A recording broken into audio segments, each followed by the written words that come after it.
পরবর্তী বিভিন্ন বক্তব্য নিয়ে, পরবর্তীতে সরকারের বিভিন্ন বক্তব্য, আমাদের বিভিন্ন শ্রেণী পর্যায়ের বিভিন্ন বক্তব্য নিয়ে, এবং আমরা আল জাজিরার এই প্রতিবেদনটিকে একটু বিশ্লেষণ করার চেষ্টা করবো অন্যভাবে। আজকে আমাদের সঙ্গে অতিথি হিসেবে যোগ দিচ্ছেন আপনাদের অত্যন্ত প্রিয় মুখ, বিশিষ্ট রাজনৈতিক বিশ্লেষক এবং সামাজিক বিশ্লেষক ডক্টর তাজ হাশমি। ডক্টর তাজ হাশমি, আপনাকে স্বাগত জানাচ্ছি। এবং দর্শক, আমাদের সঙ্গে আরেকজন অতিথি আজকে যোগ দিচ্ছেন, তিনি ব্রিগেডিয়ার জেনারেল অবসরপ্রাপ্ত হাসান নাসির। জনাব নাসির, আপনাকে স্বাগত জানাচ্ছি আজকের অনুষ্ঠানে। তো আমরা শুরু করতে চাই ডক্টর তাজ হাশমি আপনাকে দিয়ে। আপনি দেখেছেন যে আল জাজিরার এই প্রতিবেদনের পরে নানা অপপ্রচার চলছে, নানা ধরনের ব্যাখ্যা করা হচ্ছে সরকারের তরফ থেকে, নানা কিছু আমরা দেখছি। প্রথমেই অপপ্রচারের একটি জায়গা একটু অ্যাড্রেস করতে চাই এবং আপনার কাছ থেকে জানতে চাই, এই প্রতিবেদনটি প্রচারের পর এই প্রতিবেদনের সঙ্গে অহেতুক আমাকে যুক্ত করা হচ্ছে বিভিন্নভাবে, যে এটার জন্য এটার সঙ্গে আমি যুক্ত, এটার সঙ্গে আমি যুক্ত ইত্যাদি, এবং এই জাতীয় প্রোপাগান্ডা আওয়ামী লীগের লোকজন চালাচ্ছে সোশ্যাল মিডিয়া। আমি যদি আপনাকে একটু দেখাই, তারা বলছেন যে $500 মিলিয়ন একটি প্রজেক্ট, এবং এর সঙ্গে আমি এবং ডেভিড বার্গম্যান মূলত যুক্ত, এর সঙ্গে শহীদুল আলম আছেন, এর সঙ্গে তাসলিম খলিল আছেন, এবং তারা বিভিন্ন রকম ভাবে এই প্রোপাগান্ডাটি চালাচ্ছেন। তো এখন স্যার, $500 মিলিয়ন খবর শুনে তো আমার পাওনা দাগে আমার পিছনে লেগে গেছে। এখন কেমনে এই টাকা পাই, কোথায় আছে? আপনি তো ইন্টারন্যাশনাল কানেক্টেড, কি বলেন এই যে প্রচারণা, এটার মানে কি? না, আমি তো শুনেছি যে টাকাটা আপনারা দিয়েছেন আল জাজিরাকে। এটাও শোনা যাচ্ছে যে আল জাজিরা পয়সা খেয়ে এরকম একটা ন্যাক্কারজনক কাজ করছে। মানে আল জাজিরা গরিব হয়ে গেছে, কাতারের এই টেলিভিশন চ্যানেলটা ফকির হয়ে গেছে। তো কাতারের আমিরের কিছু পয়সা দরকার, সুতরাং আপনারা পয়সা দিয়ে এরকম একটা অপপ্রচার করছেন হাসিনার বিরুদ্ধে। তো এগুলো দেখেন, আজকে দেখলাম ওই যে আমাদের সময় না, একটা বাংলাদেশি পত্রিকা হেডলাইন দেখলাম, তারা বলছে যে অবিলম্বে আল জাজিরার এই প্রচারণা বন্ধ করে দেওয়া উচিত।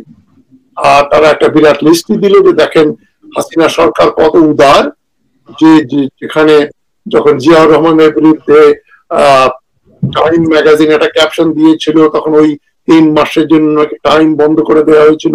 ইকোনমিস্ট পত্রিকাও একে একসময় কিছু দিনের জন্য বন্ধ করে দেওয়া হয়েছিল। যখন খালেদা জিয়ার সম্বন্ধে কোনো কমেন্ট করেছিল, এরশাদের সময়ও নাকি ওই বিদেশি পত্রিকার উপরে এরকম নিষেধাজ্ঞা জারি করা হয়েছিল। আর হাসিনা সরকার কত উদার যে তারা আল জাজিরা বাংলাদেশে সবাইকে দেখতে দিচ্ছে এবং কোন রকম নিষেধাজ্ঞা আরোপ করছে না। আর কিন্তু আবার দেখলাম বিএফইউজি এর একটা স্টেটমেন্ট দেখলাম, ফেডারেল ইউনিয়ন অফ জার্নালিস্ট, তারা বলছে অবিলম্বে আল জাজিরা বাংলাদেশে বন্ধ করে দেওয়া উচিত, কেননা তারা খুব অপপ্রচার করছে ইত্যাদি ইত্যাদি। জনাব হাসান নাসির, একজন সাবেক সামরিক কর্মকর্তা হিসেবে আল জাজিরার এই রিপোর্টের পরে আমরা যদি দেখলাম যে জাতিসংঘ বিষয়টিকে অত্যন্ত গুরুত্ব সহকারে নিয়েছে, বিশেষ করে আইএসপিআর এর যে বিবৃতি যে আমরা এই মেশিনটি ইন্টারসেপ্ট করার যন্ত্রটি আমরা কিনেছি জাতিসংঘ শান্তিরক্ষা মিশনের জন্য, একজন সাবেক সেনা কর্মকর্তা হিসেবে এই যে আল জাজিরার রিপোর্ট, আমাদের আইএসপিআর এর বক্তব্য, জাতিসংঘের প্রতিক্রিয়া, আপনি কিভাবে দেখেন, কি মূল্যায়ন আপনার? আসলে জাতিসংঘের প্রতিক্রিয়া যেটা দিয়েছে সেটা আল জাজিরার রিপোর্টের আগেই আইএসপিআর মানে সাথেই আইএসপিআর জানিয়ে দিয়েছে তাদের বক্তব্যটা, যেটা জাতিসংঘ প্রতিবাদ দেওয়ার পরে আমি মনে করি এটা ভেগ হিসেবে যথেষ্ট ভেগ মনে হচ্ছে। মানে আইএসপিআর এর রিপোর্টটা আমার মনে হয় এটা আরো স্পষ্টীকরণ করা দরকার। প্রত্যেকটা বিষয় খতিয়ে খতিয়ে উত্তর দেওয়া উচিত। আসলে যে ইকুইপমেন্টটা কেনার কথা বলছে ইসরায়েল থেকে, সেই ইকুইপমেন্টটা সত্যিকার অর্থে জাতিসংঘের প্রয়োজনে কিনেছিল কিনা সেটাও স্পষ্টীকরণ করা উচিত। এবং এটা জাতিসংঘের নাম দিয়ে নিয়ে তারপরে যদি এটা অন্য কোনো কাজে ব্যবহার হয়ে থাকে সেটাও স্পষ্টীকরণ করা প্রয়োজন। না, জাতিসংঘের অলরেডি তাদের বক্তব্য স্পষ্ট যে তারা এই যন্ত্র যেহেতু তাদের কেনার কথা না, বাংলাদেশের তো এই যন্ত্র কেনার কথা না, সেই যন্ত্র তারা কিনেছে বাংলাদেশের জনগণকে ইন্টারসেপ্ট করার জন্য, বিশেষ করে ভিন্ন মত দমন করার জন্য। তো একজন সাবেক সেনা কর্মকর্তা হিসেবে যে আল জাজিরার যে রিপোর্ট বা সবকিছু মিলিয়ে আপনি কি মনে করেন, আপনি কিভাবে টোটাল বিষয়টাকে একটু ব্যাখ্যা করবেন? আমাদের সেনাবাহিনীর ভাবমূর্তি বা সেনা অভ্যন্তরের প্রতিক্রিয়া কি? আমি যারা চাকরিরত আছে তাদের ব্যাপারে বলতে পারবো না, তবে যারা অবসরপ্রাপ্ত তাদের কাছে নিশ্চয়ই এটা দুঃখজনক এবং হতাশাব্যঞ্জক। এই ধরনের একটা রিপোর্ট একটা দেশের সেনাবাহিনী প্রধানের বিষয় অবশ্যই হওয়া উচিত ছিল না, এবং যেটা হয়েছে এটার ব্যাপারে আমি মনে করি সরকারি পর্যায়ে তদন্ত হওয়া উচিত, এবং যদি এটা মিথ্যা প্রমাণিত হয় যেটা সরকার দাবি করছে, তাহলে আল জাজিরার বিরুদ্ধে ব্যবস্থা নেওয়া হোক, আর যদি তা না হয় যারা দোষী তাদের বিরুদ্ধে নেওয়া হোক। কিন্তু এটা সত্য নয় বা বিভ্রান্তিকর বা কোনো অপপ্রচার বা কোনো টাকা পয়সার বিনিময়ে আল জাজিরা করেছে, এই ধরনের কথা বলে আমার মনে হয় পার পাওয়ার সুযোগ নাই। তো সরকারের আপনি সাম্প্রতিক সময়ে কল্যাণ পার্টিতে যোগ দিয়েছেন, কেন যোগ দিয়েছেন? এই মুহূর্তে আপনি কেন কল্যাণ পার্টিতে যোগ দিয়েছেন? আপনি কি মনে করেন? বাংলাদেশে তো রাজনীতির অবস্থা খুব শোচনীয়, প্রধান দলগুলোই ঠিক মতো কথা বলতে পারছে না, জুলুম নির্যাতন গ্রেফতার তো চলছেই। তো এই মুহূর্তে আপনি কি মনে করে রাজনৈতিক দলের সঙ্গে যুক্ত হলেন? এটার একটা $1 মিলিয়ন কোশ্চেন বলতে পারেন। আর আমি 2010 সালে অবসর নেই স্বেচ্ছায়। তারপরে স্বল্প সময় আমি বেসরকারি প্রতিষ্ঠানে চাকরি করি, মাল্টিন্যাশনালে কিছুদিন চাকরি করি। তারপরে 15 সাল থেকে ধরে নেন আমি সম্পূর্ণ অবসর জীবন যাপন করছি, এবং তারপর তার সত্ত্বেও আমি রাজনীতি সম্পর্কে নিজেকে যথেষ্ট নিজে সচেতন ছিলাম বিধায় আমি ওই পর্যবেক্ষণে ছিলাম, এবং পরিস্থিতিটা এভাবে আস্তে আস্তে অবনতি হচ্ছে রাজনৈতিক পরিস্থিতি, সেটা সত্যি খুব দুঃখজনক। এবং সেটা এত সত্যিকার যেটা বলে যে দুর্বৃত্তায়ন বলতে যেটা বোঝায়, পুরোপুরি দুর্বৃত্তায়নের আওতায় চলে গেছে। এবং এটা সম্ভব হয়েছে শুধুমাত্র যারা ভালো মানুষ তারা ঘরের ভিতরে ঢুকে গেছে। ভালো মানুষগুলো রাজনীতি থেকে সরে যাওয়াতেই কিন্তু রাজনীতিটা দুর্বৃত্তদের হাতে জিম্মি হয়ে গেছে। অনেক ভেবে চিনতে আমার মনে হয়েছে যেন আমাদের ঘর থেকে বেরিয়ে আসা উচিত, রাজনীতিটাকে পরিষ্কারের চেষ্টা করা উচিত। কারণ আমরা তো দেশ ছেড়ে যাইনি এখনো। এই দেশে যদি বসবাস করতে হয় আমাদেরকে এই রাজনীতির পরিবেশটাকে পরিষ্কার পরিচ্ছন্ন করে, পরিবেশটাকে সুস্থ করে এখানে বসবাস করতে হবে। আমরা এই দেশে থাকতে চাই, এবং এই দেশকে আমরা যেভাবে স্বপ্নে যে ইচ্ছায় যে কল্পনায় আমরা দেশকে স্বাধীন করেছিল আমাদের ইমিডিয়েট জ্যেষ্ঠরা, এবং যে স্বাধীনতার প্রক্রিয়ায় জড়িত ছিলেন কল্যাণ পার্টির চেয়ারম্যান জেনারেল ইব্রাহিম, উনি রণাঙ্গনের মুক্তিযোদ্ধা, সেই হিসেবে তার প্রেরণায় উনি 50 বছর আগে একবার যুদ্ধ করেছেন, উনি আবারও দ্বিতীয় মুক্তিযুদ্ধের জন্য যখন নিয়োজিত আছেন, সেই পরিস্থিতিতে আমার মনে হচ্ছে যে না, উনি যদি দ্বিতীয়বার এই যুদ্ধে সামিল হতে পারেন আমি কেন ঘরে বসে থাকবো। আসলে এটাই আমার প্রেরণা ছিল। ধন্যবাদ জনাব হাসান নাসির আপনার বক্তব্যের জন্য। আমরা আশা করি যে বাংলাদেশের রাজনৈতিক বর্তমান যে ভয়াবহ অবস্থা, ভয়াবহ যেই কণ্ঠরোধ করা শ্বাসরুদ্ধকর পরিস্থিতি এবং একটি ফ্যাসিবাদী শাসন চলছে, সেই জায়গায় আপনাদের মতো যারা সাবেক সেনা কর্মকর্তা, যারা এখনো দেশের জন্য রিজার্ভ ফোর্স হিসেবে আছেন, যে কোনো বিপদে আপনাদেরকে ডাকলে আপনারা যেতে বাধ্য, সেই জায়গাতে আপনারা আপনাদের কার্যকর ভূমিকা রাখবেন। জনাব হাসান নাসির, আপনার সঙ্গে আজকে আমি এখানেই শেষ করব।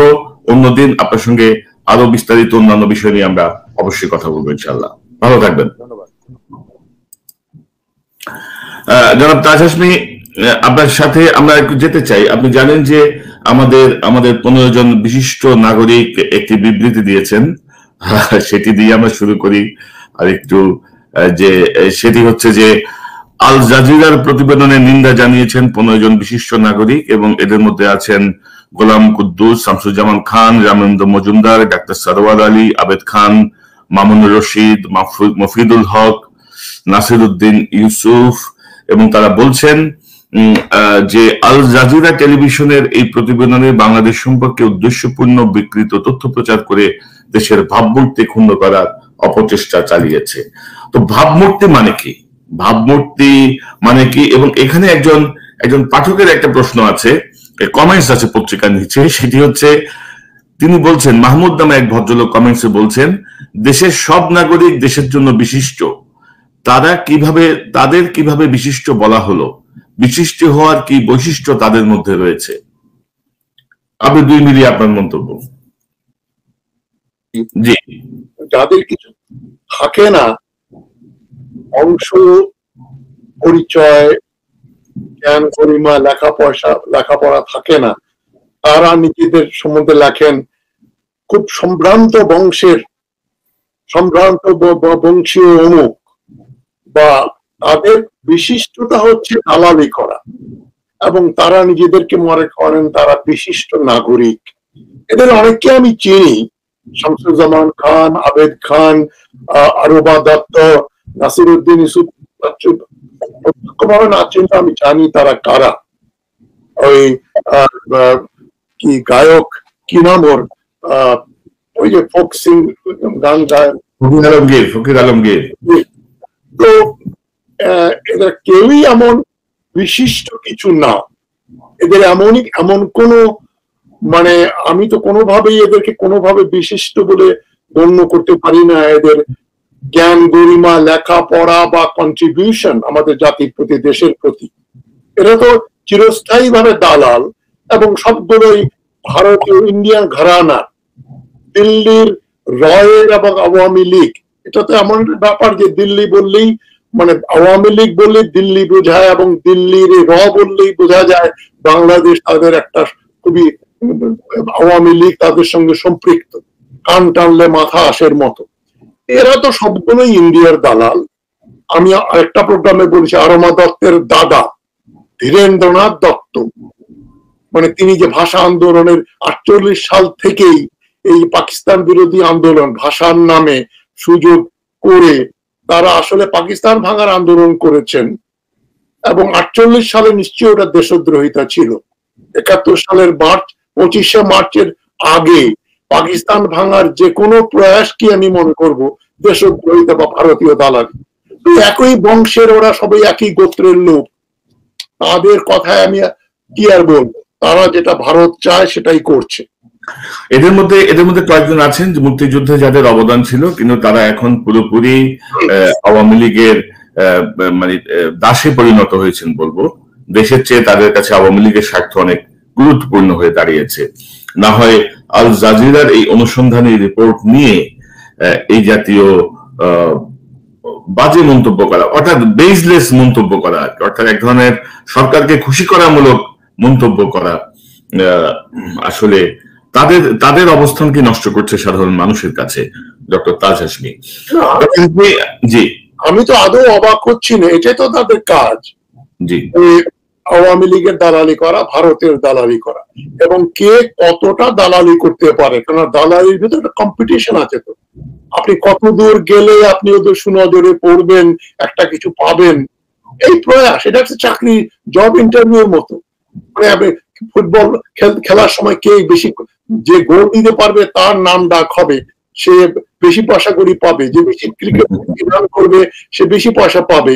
এটা হচ্ছে যে কে দালালির সীমাটা কতটা অতিক্রম করতে পারে। আপনি দেখবেন অলরেডি শুরু হয়েছে, খবরের কাগজের এডিটররা, তারপরে সাংবাদিকরা বিভিন্ন রকম মন্তব্য করছেন, বক্তব্য দিচ্ছেন, অ্যাজ ইফ তাদের বক্তব্যে কোনো কাজ আসবে। সরকার যদি কি করে না করে সেটা অন্যের ব্যাপার, অন্য ব্যাপার, যে আল জাজিরা বন্ধ করে দেবে কিনা অবিলম্বে।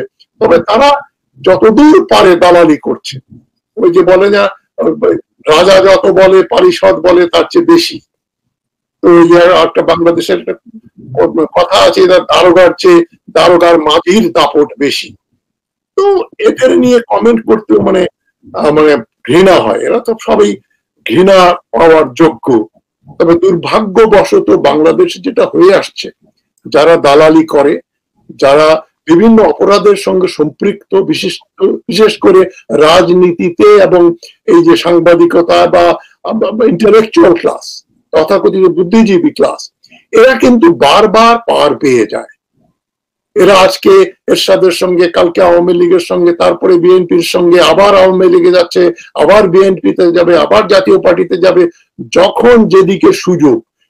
কিন্তু এদের কোনো বিচার হয়নি, কিন্তু বিচার হলে এদের ভয় থাকতো। তো এখন আমি যেটা মনে করি, এদের কথার উপর গুরুত্ব না দিয়ে কারা কারা কথা বলছে ভারতের পক্ষে, মানে আওয়ামী লীগের হাসিনার এই ফ্যাসিবাদী শাসনের পক্ষে মুখ খোলা মানেই ভারতের দালালি করা। এতে এই ব্যাপারে যদি আপনাদের কারো সন্দেহ থাকে, তাহলে কিন্তু আমরা সমস্যার সমাধান করতে পারবো। হাসিনা সরকারকে বুঝতে হলেই বুঝতে হবে, একটা নিউ দিল্লির একটা অংশ বাংলাদেশের গণভবনে, বঙ্গভবনে, পার্লামেন্টে, সর্বত্র তারা বসে আছে। সুতরাং তাদের যারা সমর্থন করছে তারা বাংলাদেশ বিরোধী ভারতীয় দালাল, এবং বিদেশি দালালদের সব দেশে কি হয়, দেশদ্রোহিতার ন্যূনতম শাস্তি হচ্ছে মৃত্যুদণ্ড। ওইটা যদি, ওই ভয়টা যতদিন এদের ভিতরে না ঢুকবে, আমরা যতদিন একটা বিপ্লবী সরকার ক্ষমতায় আসার পরে এই লোকগুলোর গণ আদালতে বিচার না করবে, ততদিন কিন্তু এই ঘটনার পুনরাবৃত্তি হতে থাকবে।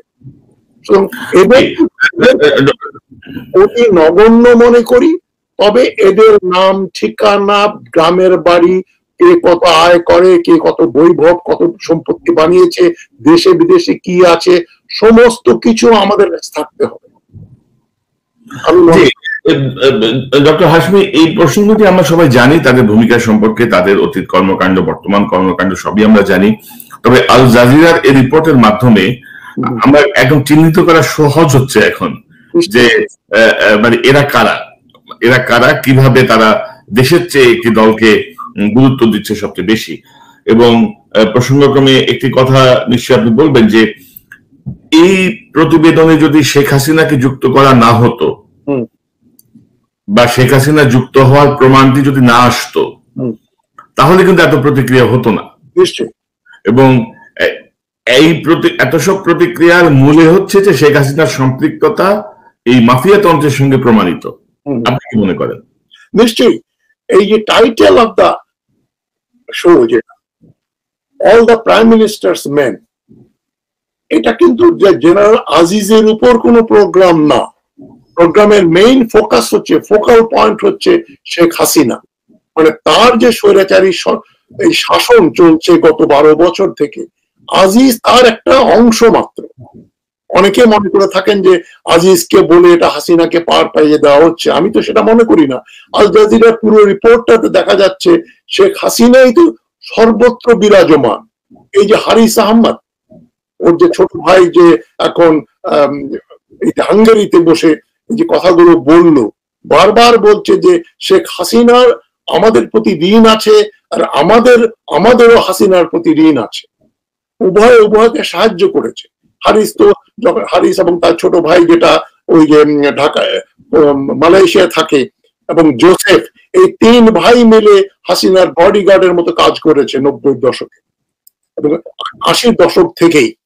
এবং যেটা আজকে ওই যে তসলিম খালিল একটা ইন্টারভিউ করলেন, ওই যে সামি, যে হুইসেল ব্লোয়ার সামির একটা 45 মিনিটের ইন্টারভিউ দেখলাম নেত্র নিউজে। সেখানে তো ওই সামি বলে দিচ্ছেন, হারিস আহমদের সঙ্গে তার 2015 সালে হাঙ্গেরিতে পরিচয় হলো। আজিজ আহমদ হাঙ্গেরিতে এসে তাকে বললো, আমার ভাই ভারতে থাকে, ব্যবসা বাণিজ্য করতে চায়, হাঙ্গেরিতে আসলে সামি তাকে সাহায্য করতে পারবে কিনা।